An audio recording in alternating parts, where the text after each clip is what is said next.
Are Jehovah and Allah the same God? Question 1. What was Muhammad's father's name? Abdullah. Question 2. What does Abdullah mean? It means slave of Allah. Question 3. What was Muhammad's grandfather's name? Abdul Muttalib. Question 4. Why did the grandfather, Abdul Muttalib, name his son Abdullah? He named his son Abdullah after his favourite idol Allah, so that he would be honouring this favourite idol of Allah that he worshipped in the Kaaba out of 360 idols.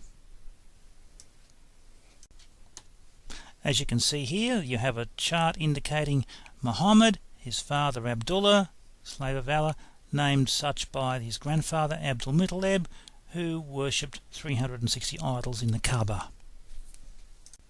So the conclusion is simply this, that the grandfather Abdul Muttalib named his son Abdullah, meaning slave of idol Allah, after his favourite idol Allah.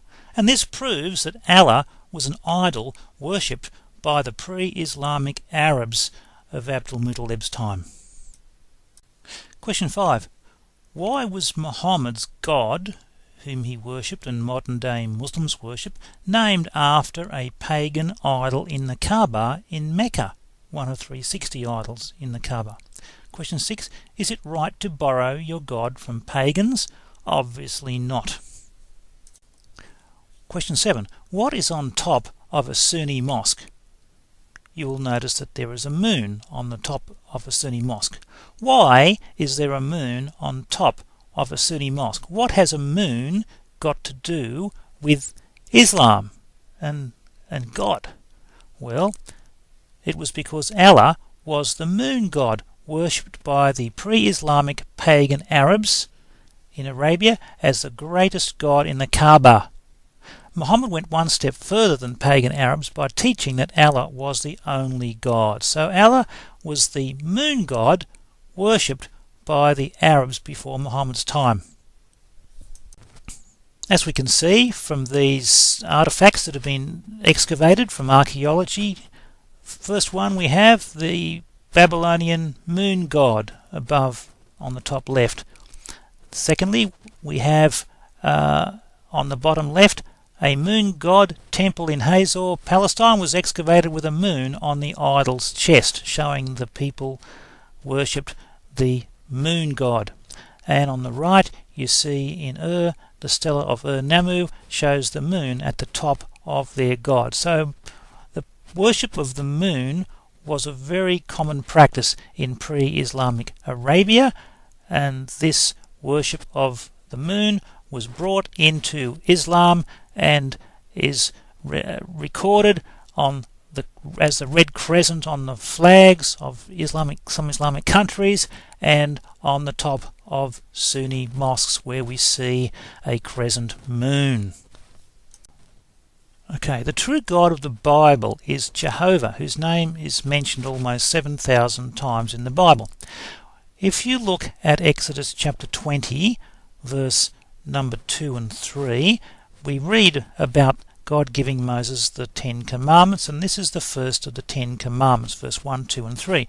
And God spake all these words, saying, I am the Lord thy God, which have brought thee out of the land of Egypt, out of the house of bondage. Thou, that's you, shall have no other gods before me. Notice in verse 2 the word Lord, it's in capital letters. Whenever you see the word Lord in the King James Bible in capital letters, it is always meaning that the Hebrew word is YHWH. Now we translate this into English either as Yahweh or more commonly Jehovah, and in Farsi it's known as Jehovah or Yahud. If we have a look at Exodus chapter 6 verse 3, we read how in verse number 2 and 3 God spake unto Moses and said unto him, I am the Lord. There's the word Lord again, meaning Jehovah. And I appeared unto Abraham, unto Isaac, and unto Jacob by the name of God Almighty, but by my name, Jehovah, was I not known to them. This shows that God's name is Jehovah. Three other very important references in the Old Testament where Jehovah God's name is found is in Psalm 83 verse 18, which says, that men may know that thou, whose name alone is Jehovah, art the most high over all the earth. And number C, in Psalm 96 verse 5, all the gods of the nations are idols, but the Lord, or Jehovah, made the heavens. This shows that the gods of Arabia, Allah and so on, are idols, but Jehovah made the heavens. And number D, Psalm 16 verse 4, their sorrows shall be multiplied that hasten after another god. This explains why Islamic countries have so many sorrows and troubles and wars and killings and fightings, lack of freedom, lack of prosperity, lack of peace, because they worship another god, Allah, which is totally different from Jehovah, the God of the Bible. In fact, Allah is never mentioned in the Bible as God's name, not once. But interesting to note, there is a word Allah in Hebrew, which means curse, Nefrin in Farsi or Lanat in Arabic. It occurs in Isaiah 24 verse 6, therefore has the curse, Allah, devoured the earth, and they that dwell therein are desolate, therefore the inhabitants of the earth are burned and few men left. This is the context of the word Allah in the Hebrew Old Testament. And as you can see at the bottom of the page, we have a Hebrew dictionary, and word number 423 in Strong's numberings is Allah, meaning an imprecation. That means to call down evil upon someone, a curse, cursing, execration, oath or swearing. In fact, every country that worships Allah is cursed. Afghanistan is cursed. Somalia is cursed. Syria is cursed. See the current fighting and civil war, claiming 100,000 deaths.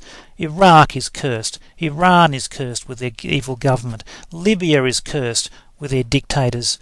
Egypt is cursed. Lebanon is cursed. Yemen is cursed. Pakistan is cursed. Bangladesh is cursed. Mali is cursed. Every Islamic country who worships Allah is cursed. And this is because Allah in the Hebrew means curse. And when the Muslims are praying to Allah 5 times a day, they are praying a curse. And when they say Allah Akbar, they're saying great curse upon themselves.